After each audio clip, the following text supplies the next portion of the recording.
I told my agent at that point, once I saw how negotiations were going, I said, hey, we're going to have to look to get out of here. And I went down to Pittsburgh, took a visit there. We talked about this on games, and really enjoyed Pittsburgh, really enjoyed my time there.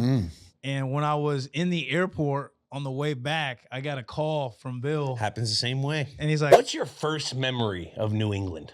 Wow. I think I go back to 2008 when I got drafted by the team. The first phone call I got from Coach Belichick. And the way my college career had gone, I played a little bit of offense, a little bit of defense, but had mostly played in the kicking game. And I'll never forget, he calls me and he's like, look, when you talk to the media, let's not talk about what position you're going to play. I'm bringing you here to help us in the kicking game, and we'll figure out where you're going to play. So I always reference that conversation with him because he set the expectation for me. It was very clear what my role was going to be, what was expected of me when I got here. And, it was a unique time to come to the team. They were undefeated in 2007.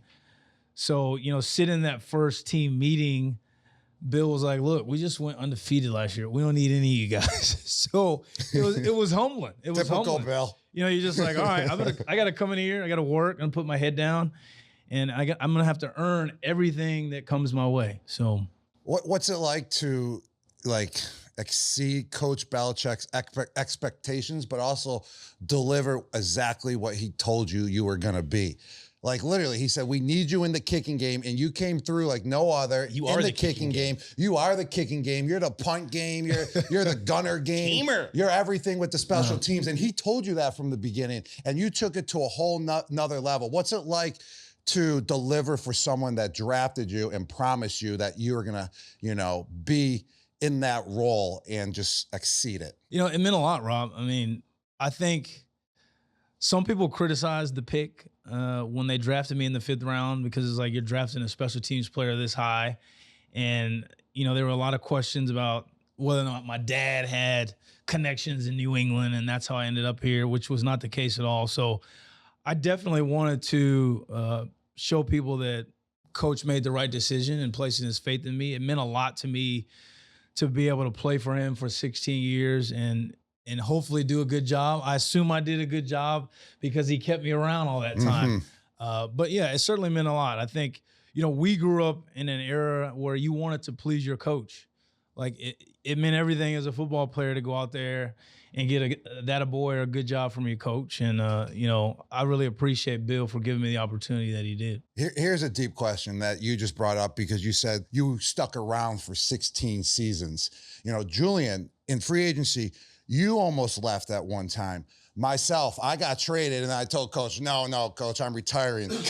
And was there ever a time in your career where you and Coach were kind of butting heads, you were a free agent, and you almost left, but you knew your heart was here, just like Julian and I knew our heart was here as well, here in New England. Look at with this us special fellows. So was there a time Who is this guy? where you almost left? Who the fuck is Was this? there a time? That's a spitball question. I'll tell you one time. He traded me. I said, know no, what? Coach, I'm a Patriot, man. I'm going down as a Patriot this year. You're not sending me to Detroit. You almost went to the Giants. I almost went to the Giants. Thank God you didn't go to the Giants. And the Niners. And I remember the Detroit, and I think for me, I think we all have at least one moment in time. It happens to every single NFL player at one point in their no career. question. Especially it's in just New part of England. the business, right? So I think for me, in 2017, I got hurt in training camp, and I missed some time over the course of the year. My contract was up at the end of the year, and the negotiations weren't going great. What year is this? This is going 2017. into 2018. I know, but what year is it in your career? So this is year 11. Ooh. No respect, and it's year 11. You think you've done your best for the team, and then So, I told my agent at that point, once I saw how negotiations were going, I said, hey, we're going to have to look to get out of here. And I went down to Pittsburgh, took a visit there. We talked about this on games, and really enjoyed Pittsburgh, really enjoyed my time there. And when I was in the airport on the way back, I got a call from Bill. Happens the same way. And he's like, well, what's going on? I thought we were good. I thought we were on the same page. I was like, well, Coach, we're not on the same page. And thankfully, we were able to work through it and, ended up coming back, obviously, and finishing my career there. And that next year, we won the Super Bowl. So I'm glad I didn't leave, but you know, it's a reminder that this game is a business, and we've all experienced the business side of it. And you know, I didn't take it personally at all, but I also understood that I had a responsibility to my family and myself to do what was best for us. Well, that was 2017 going into the year 2018. That was the same exact year that I was traded going into 2018 season. And then I came back for one more year in New England and we won the Super Bowl. We won a so Suki. Thank you, Slater, for staying. I'm glad we all thank you to stuck myself together. for staying. And thank you for staying, you know, the years before that as well. If we didn't stick together, we would have never getting won healthy. that last Yeah. Super Bowl. Yeah. You know, we talk about this business side. You know, that's all the scary stuff. The fun stuff that kept us all in the locker room was the team stuff. Let's jump into that. Who was the funniest guy in the locker room? Oh my gosh. I mean, there were so many guys with great personalities over the years. The two of you being right up near the top. But I think the guy that we laughed the most probably at more than with was Nico. Nikovich. We had a lot of good laughs at Very Rob's bullyable expense, guy. but he was like our little brother, like the team's official little brother. We all love Rob, but I think about Rob, I think about Gerard. He was a lot of fun, and then the McCourties were great. Funny. Low key Dev funny. was hilarious. A-hole funny. Dev is A-hole funny. That's that New York in him. Yeah. That's that No, New York Jay, in him, sweetheart. Always coming at the Sweetheart. offensive guys. right?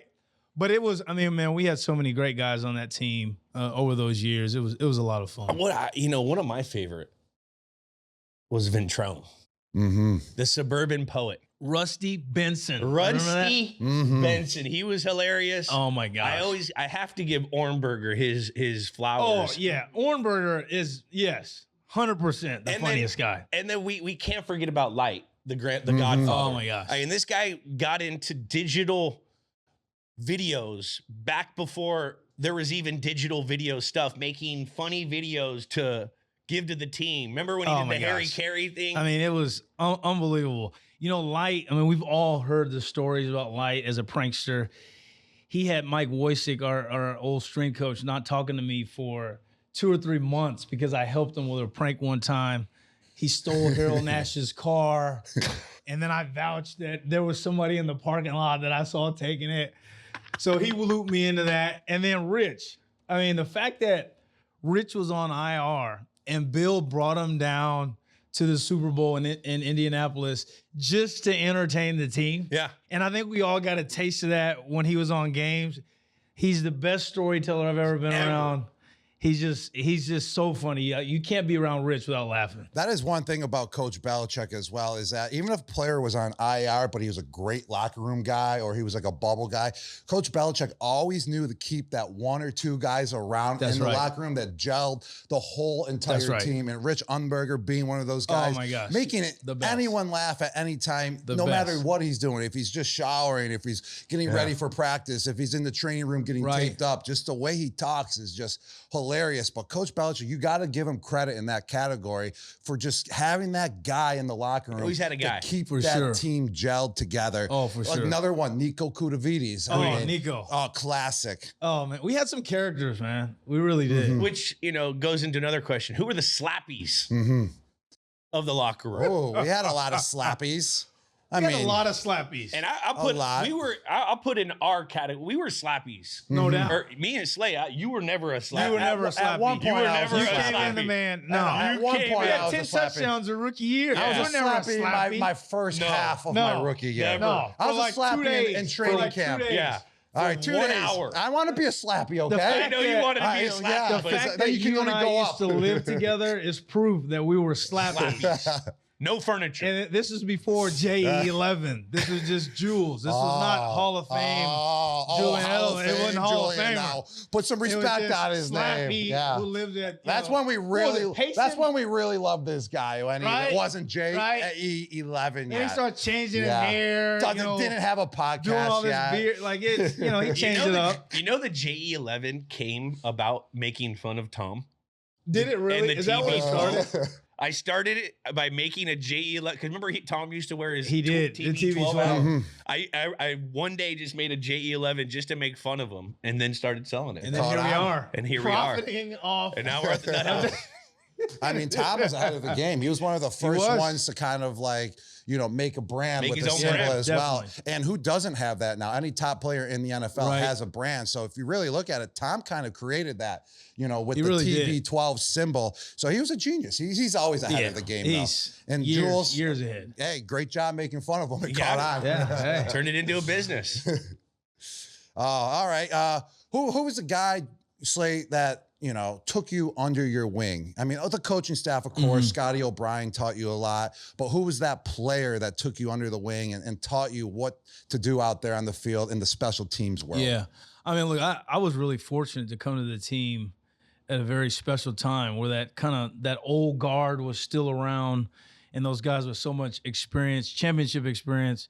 So just being able to follow around Larry Izzo, my rookie year was huge. Huge. I mean, Larry was like the godfather of special teams in New England, had so much success, had a tremendous career. So I watched him. I followed him around like a puppy dog. Just, all right, Larry's in the cold tub. I'm in the cold tub. Larry's watching film. I got to go watch film. And he was a great mentor.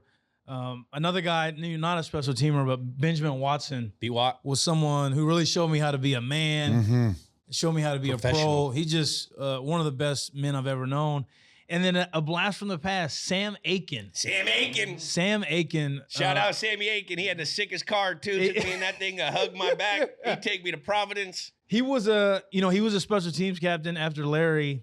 And Sam was great about just making me feel like, hey, you belong here. Like you're one of us. Showed me how to be a pro. So tremendous mentors early on in my career. Sam was the same way for me as well. Like he was just a good dude. And he was he was a strong receiver, He was like 220. He was one of the bigger guys. Yeah. He was big arms. Yeah. All right, before we jump in to the dude that you picked, we got to have one. What's the one Gronk story that sticks out? One Gronk story that just a Gronk. Hey, you can even go back to your college days. Ooh, face each other in college as well. Oh, yeah. We battled. Oh, I remember our defensive coordinator. I like this. Dwayne Walker. That's why I'm leading him this way. Dwayne Walker. We're getting ready to play these guys. What'd you wear, 49 in college? 48. That was my high school number. Everyone knew who 48 was. This guy, Dwayne Walker, butchering my man's name. They got this Gronkowski out there. Like, we got to account for this guy. I like that. I mean, and Gronk was obviously dominant in college. 18 years old I was facing him. He was a man-child. But, I mean, look, I think one of the stories, and I don't know if I've ever told you this, Rob. So the weekend that Rob got drafted, I was down in New York with Kevin O'Connell. KOC. And Ryan Wendell. Kevin was with us my rookie year, ended up at the Jets, so we were visiting him. And we're walking the streets of New York, and we see Gronk. Now, obviously, we don't know what's going to happen. I was already drafted? No, you weren't drafted yet. See, he already knew who I was. You weren't drafted yet. Yeah. And we're like, oh, yeah, that's that tight end from Arizona. I think he's supposed to be pretty good. Yeah. Fast forward, we draft him. And he turned out to be pretty doggone good. So, hey, what was I doing on the streets? What was I doing at that time? Probably just doing some Gronk stuff, just having a good time, enjoying life. But yeah, man, that was a pretty full circle moment. All right, that's really cool. Yeah. And before we get started as well, I gotta obviously ask you a question about Jules. Then, what was he like as a roommate? And how many years were you guys roommates as well? I think it's been documented a million times. I mean, I know it's probably around like 7. Oh, we're 4 only years. 4? Oh, that's all. And I'll say this about, because we've laughed a lot about us being roommates and I made didn't take jokes. out the trash. But honestly, like, I think you still don't. It's a great example of two guys being able to find common ground. Like, Jules and I are different people, different interests, but our relationship's always been built on respect and, respecting the other guy. And really, our friendship goes back to that. So I know for me, if we don't spend those 4 years together, my career probably doesn't go the way that it went. Same for me. And I tried to, be a positive influence on him as well. Sprinkling that holy water on me. Yeah. And before we get started, another question just popped to my mind. Do you like this humble Jules more now that he's retired, giving credit to everyone else? Or do you like that Jules that always had a chip on his shoulder every time he stepped in that locker room, just attacking whoever he can attack, going after whoever he needed to go after? Yeah, kind of. He's a I team asshole. appreciate- Who do you like more? Because I love this, Jules. I love. But also, I do miss. Yeah, I do same, miss same. it. I'm like, come on, Jules. Every once in a Same. while, I try to get out of him. He's like, no. Look, like, I what do you appreciate say, the son? humility. I appreciate it. Yeah. Talking to a But therapist. honestly, he brought an edge to our football team that we needed. I mean, it made people uncomfortable. Mm-hmm. It made people better. I still think about conditioning with him Mm-hmm. and how if I wasn't ready to go, he was going to embarrass me. Like he pushed everybody around him to be better. I remember him yelling at guys. We almost got in fights on the sidelines, but it made me better. It made our team better. So I kind of miss that guy. I'm not gonna lie. I kind of miss that guy. That's a great answer. Around this time of the year, an assholeness that pops into my head is usually, the veterans are coming off the field from their conditioning or something. You go in, you see the new draft picks. And I would always yell in there, "Are you guys bringing these guys in to take my fucking job?" I go in the cafeteria, "Is this guy taking my job?"